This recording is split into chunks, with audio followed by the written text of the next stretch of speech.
Hi guys, I'm David and this is Jeanette. Together we are Low Range 4x4 Adventures. For the last few years we have been doing some epic trips to amazing locations across Australia. Subscribe and like our videos and hit the notification bell to join us on our adventures. You can also find us on Facebook and Instagram.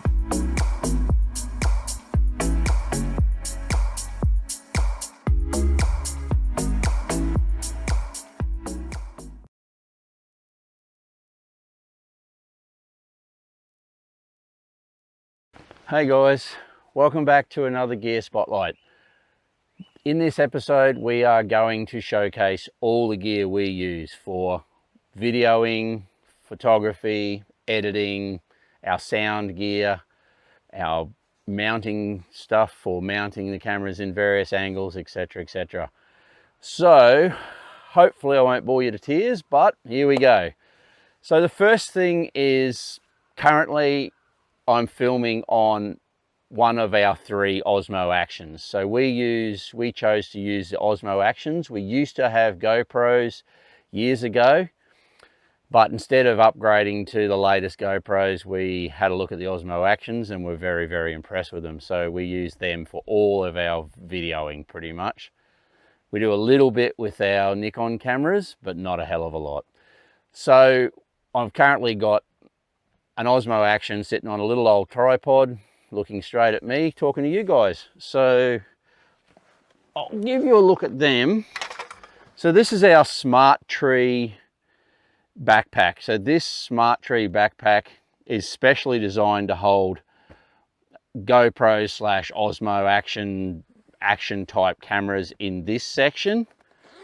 So you can see here, we've got a couple of Osmo Actions in here. We've got a little bit of other gear.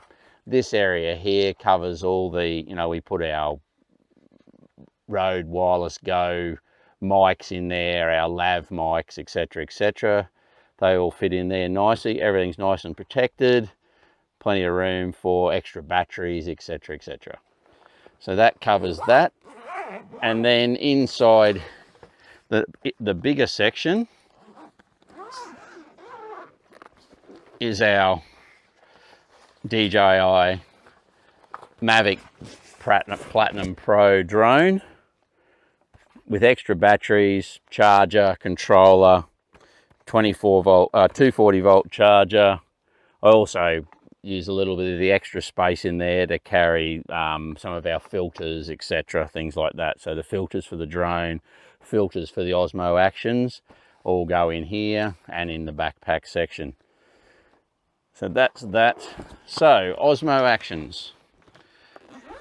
This is an amazing little camera. Stabilization is incredible. You guys would have seen when we're filming while we're forward driving, looking at us. We're filming while we're forward driving, looking out the thing, even when we're on the highway. The stabilization is quite incredible on these. They auto flip when you tip them either way.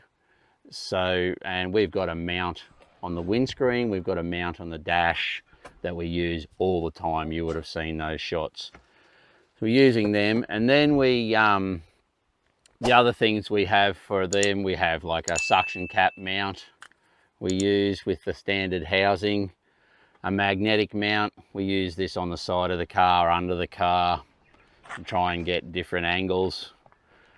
We also have a waterproof housing for the Osmo Action. They are a waterproof camera. You can dive with them up to 10 meters, I believe. But I just believe that, when you're diving and stuff like that, you're better to have them in a housing. This housing is quite good because it's got buttons to use all the controls. It also has these anti-fog inserts. You stick them in when you put the camera in, and that stops it fogging up when you're underwater. And then the last mount that we really use is, this is a special mount that we got for our paddle board. So this one, because the paddle board has female fittings on it, we had to have a fitting that would go into the paddle board, screw in that way, and then obviously you can mount the cameras on top. So we use that a bit too. You would have seen a little bit of that footage already. So that's pretty much the Osmo Actions. We always film 4K 30 frames a second. I edit in that, and then obviously when we upload to YouTube, it uploads in standard definition and high definition. I don't worry about uploading in 4K. I just find that if I film in 4K, I get better quality, I get better definition in the videos, which gives us a better product at the end, even at standard high definition. So that's that. Obviously, so that covers the cameras, the Osmos.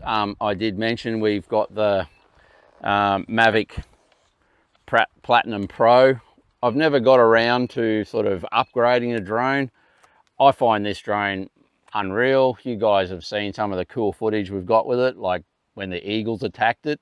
This thing's a hell of a tough drone because that eagle had a hold of this thing and let it go. So very, very lucky to still have it. We carry 3 extra batteries, so 4 batteries in total, etc. So everything's really well protected in this bag. It's cost me a little bit of money, but it was definitely worth the investment to protect the gear. So I'll just pop that away. Some of the other things we do, we obviously do a little bit of still photography. I'm not a fabulous photographer. Jeanette and I are both point and shoot sort of, you know, we don't do a lot of manual photography. We do a lot of auto stuff. I do love doing star lapses and long exposure star shots. You would have seen a few bits and pieces of things like that I'm doing. We didn't have any DSLRs or mirrorless cameras at all for a long time. Some of the early stuff we did, we used our son's camera, and we just made the decision recently to purchase a couple more cameras and a couple more toys to play with those cameras. So the first camera we got was a Nikon P1000 Super Zoom. So this is a beast of a camera, So it's a mirrorless camera. It has 3,000 millimeters of zoom. So it's a 24 to 3,000 millimeter camera, and it will basically zoom in on the moon, and you can see quarters of the moon. I'll chuck a couple of photos in so you can see what it does, but it's quite amazing. It's heavy, but we bought this purely because we've many times been taking photos of things and looking at stuff that we wanted to get photos of, and you just can't get close enough. And with a normal DSLR, you need like a massive long 600mm lens and so on and so forth to achieve what we can achieve with this. So we do all our zoom photography with this, where we want to zoom in on animals and not disturb them, where we want to zoom in on, you know, a mountain miles away, things like that, whatever we want to do. So that's what we bought that camera for. It's quite incredible. We run this for those things. And then the other camera we have, which is another recent purchase, I'll just chuck this away, guys, because I'd like to look after my gear and not have it all covered in dust. Just bear with me a second.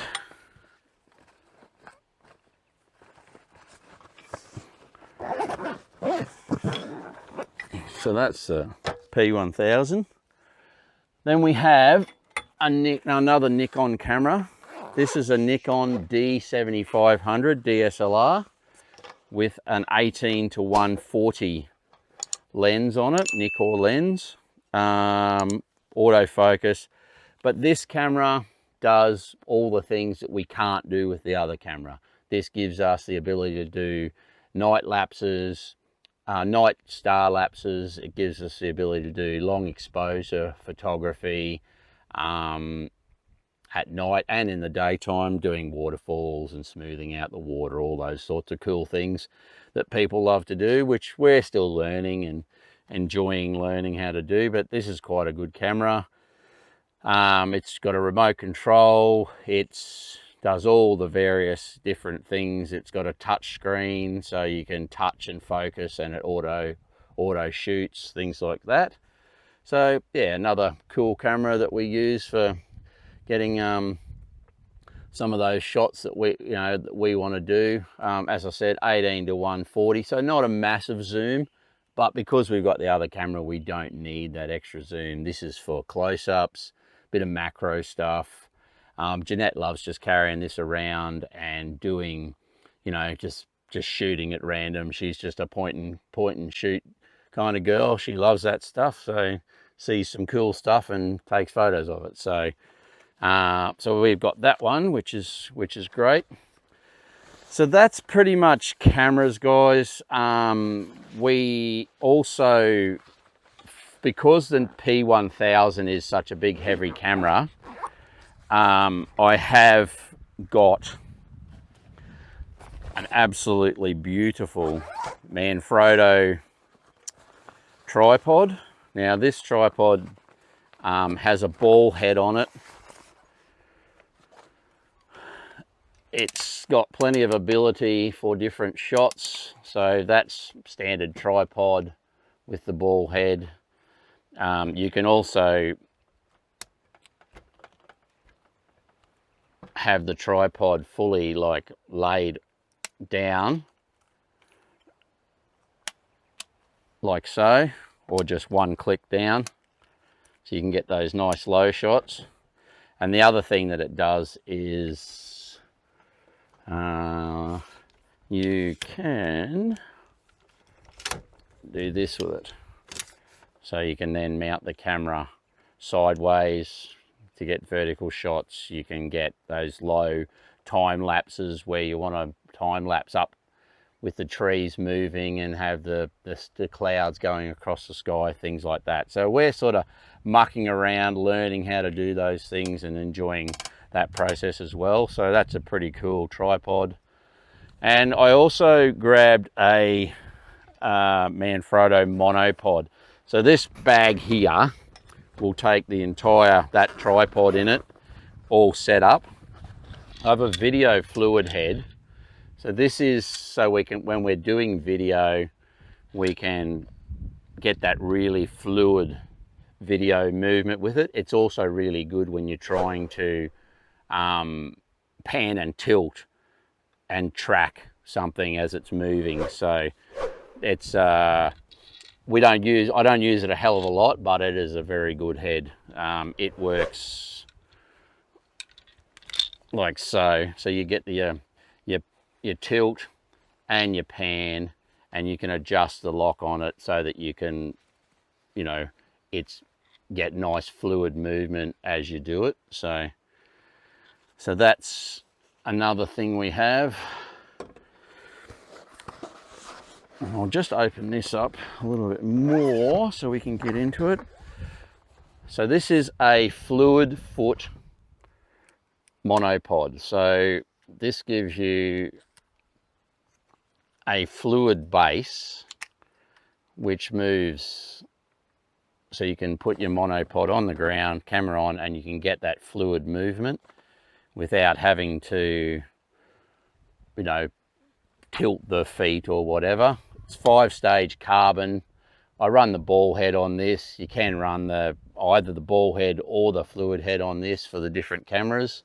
So we use this with both cameras. It's also easier to carry this around strapped to that backpack with the drone and the other cameras in it than it is to carry around the other tripod, a little bit lighter, etc.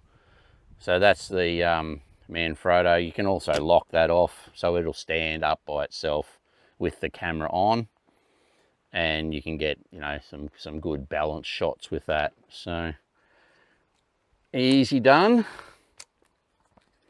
So the next thing that we really do, I guess, obviously, is sound. Now I know that we have been a little slack sometimes with our sound.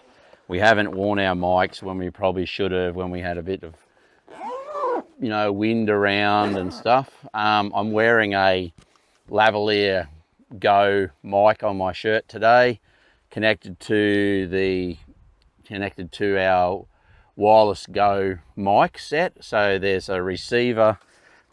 I'll just stand up and show you. I've got a receiver here, lav mic's plugged into it, transmitter here, and the receiver sitting on the camera plugged in through the audio adapter for the Osmo Actions. So we've got 2 wireless Go mics. So if Jeanette and I are both carrying around a camera while we're filming or whatever, we can both have a mic on with a transmitter and a receiver at the same time.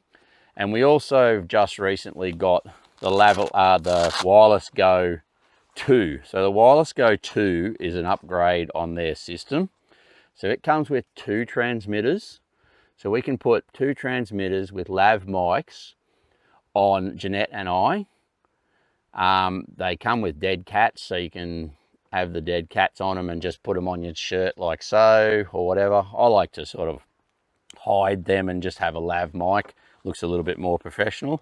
And it has 1 receiver. So you plug the 1 receiver into the camera as per the one. So that's the receiver that is on the camera now that's looking at me. So that receiver picks up the 2 transmitters, so both of us can be talking at the same time. So literally Jeanette can be down the paddock on her paddleboard with a mic on a couple of 100 meters away, and you'll be able to hear what she's saying while I'm filming her, while she's down there on her paddleboard or whatever. Same as if we're both sitting here talking to you guys, we both have our individual mics, and it separates the channels, so that works really good. So that's the wireless Go, and this is the other. That's the normal wireless Go there.